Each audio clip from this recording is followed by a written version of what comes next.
नमस्कार, आप देख रहे हैं SPN 9 न्यूज और आपके साथ मैं हूं फिजा काज़मी।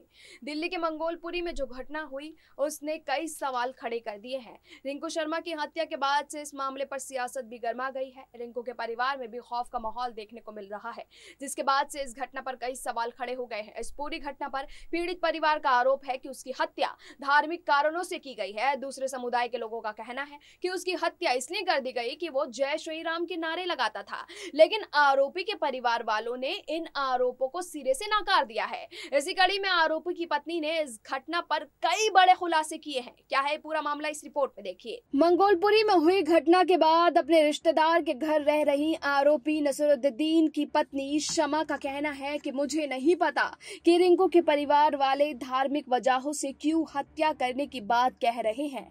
हम लोग होली दिवाली के त्योहारों में शामिल होते हैं।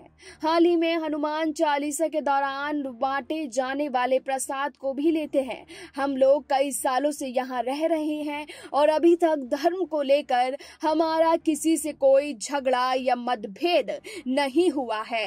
मैंने आगे बताया कि 10 फरवरी की रात रिंकू और उसका दोस्त आकाश नसरुद्दीन के भांजे जाहिद को एक जन्मदिन के पार्टी में अपने साथ ले गए थे। वहां इनके बीच झगड़ा हुआ। रात करीब 12:15 बजे मेरे पति के पास फोन आया। फोन करने वाले ने बताया कि तुम्हारे भांजे को लोग पीट रहे हैं, उसको बचाने के लिए आ जाओ। मेरे पति वहां गए और किसी तरह से जाहिद को लेकर घर वापस लौट आए।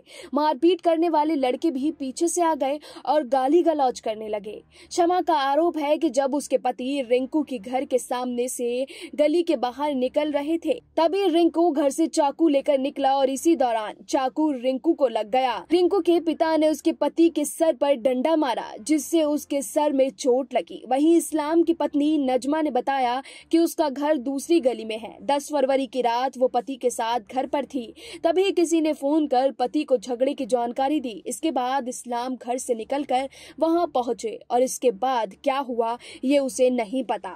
नजमा ने कहा कि हम लोगों में धर्म को लेकर कभी भी कोई विवाद नहीं हुआ है। वहीं इस पूरे मामले पर दिल्ली पुलिस भी लगातार सक्रिय है और दिल्ली पुलिस लगातार मुस्तैदी के साथ मंगोलपुरी की घटनाओं को जांच की आंच में ले रही है कि जल्द से जल्द इस मामले पर जांच की जाए। इस मामले पर दिल्ली पुलिस के प्रवक्ता चिन्मय बिस्वाल ने बताया कि मामले की जांच क्राइम ब्रांच को पहले ही सौंप दी गई है।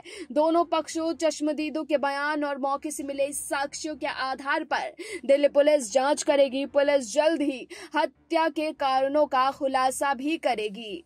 वहीं दिल्ली के मंगोलपुरी इलाके में रिंकू शर्मा की हत्या के मामले की जांच दिल्ली पुलिस की क्राइम ब्रांच को सौंप देने के बाद से ही सियासत भी तेज है। वहीं दिल्ली पुलिस ने साक्ष्य जुटाने के लिए शनिवार को एक फॉरेंसिक टीम भी मंगोलपुरी में घटना स्थल पर भेज दी थी। दिल्ली पुलिस कमिश्नर ने क्राइम ब्रांच को जल्द से जल्द मामले की छानबीन करने के आदेश दे दिए। रिंकू शर्मा की बुधवार 10 फरवरी को चाकू मारकर हत्या कर दी गई थी। इस मामले में पुलिस ने अब तक 5 आरोपियों को गिरफ्तार किया है। आरोपियों के नाम नसरुद्दीन उर्फ लाली, इस्लाम, जाहिद उर्फ चिंकू, तजाहुद्दीन उर्फ ताजू और मेहताब है। साथ ही दिल्ली पुलिस का इस पूरे मामले को लेकर कहना है कि दोनों पक्षों में बिजनेस को लेकर विवाद चल रहा था।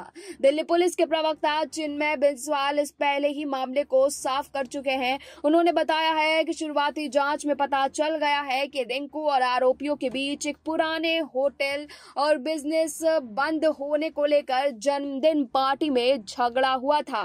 घाटा होने के चलते ये बिजनेस बंद हो गया था। झगड़े के बाद आरोपी वहां से चले गए। बाद में सभी आरोपी रिंकू के घर पहुंचे और चाकू मारकर हत्या को अंजाम दिया गया। उन्होंने आगे कहा कि हम हर एंगल से इस घटना की जांच कर रहे हैं। पुलिस ने कहा कि वो सीसीटीवी फुटेज की जांच कर रही है और जल्द ही अन्य आरोपियों को भी गिरफ्तार कर लिया जाएगा। जानकारी के अनुसार मृतक रिंकू बीजेपी बीजेपी के युवा मोर्चा का कार्यकर्ता था।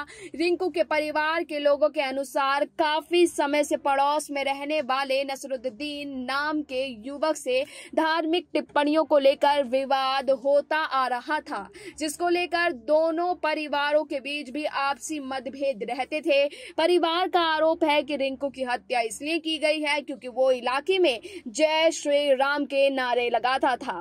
परिवार यह आरोप शुरू से ही लगा रहा है कि इस मतभेद के चलते ही रिंकू की हत्या की गई है। साथ ही इस घटना पर अब परिवार के लोगों ने आरोप लगाया है कि उन्हें सीएम अरविंद केजरीवाल से मिलने नहीं दिया गया। परिवार के लोगों का कहना है कि उन्हें स्थानीय पुलिस ने भी धमकाया। हालांकि इस मामले में केजरीवाल सरकार की उदासीनता को देखते हुए ट्विटर पर भी कई लोगों ने केजरीवाल सरकार पर आरोप लगाए हैं और सवाल भी उठाए हैं। लेकिन अब देखना होगा कि केजरीवाल सरकार की ओर से क्या कुछ प्रतिक्रिया इस मामले पर सामने आती है और क्या रिंकू मर्डर केस पर उठ रहे सवालों की गुत्थी अब सुलझ पाएगी या नहीं। फिलहाल अभी के लिए इतना ही, लेकिन देश और दुनिया की तमाम बाकी खबरों के लिए आप जुड़े रहिए SPN 9 न्यूज के साथ।